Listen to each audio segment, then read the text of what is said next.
তার বক্তব্যটা শুন। একটা ভিডিও আমার ভাইরাল হয়েছে আজকে আমরা সেরা ক্যান্টনমেন্টে ঢোকার সময়। এই যে ভিডিওটা, এটার জন্য এটা আজকের আসলে না, এটা মানে প্রায় 1 মাস আগে।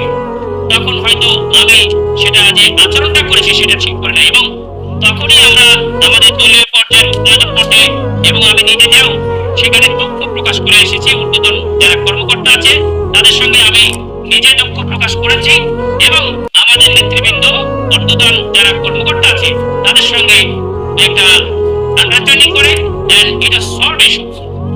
এই ইস্যুটা রাজনৈতিকভাবে আপনারা কিছুদিন আগে দেখেছেন যে বিএমডিসি সার্টিফিকেট নিয়েও আমার একটা ডাক্তার না প্রোডাক্টের একটা জনতার যে স্রোত, জনমানুষ আমাদের দিকে যে ঝুঁকে আসছে, এটা থেকে বিচ্ছিন্ন করার জন্য এরকম একটা রিউমার ছড়িয়ে দেওয়া হয়েছিল।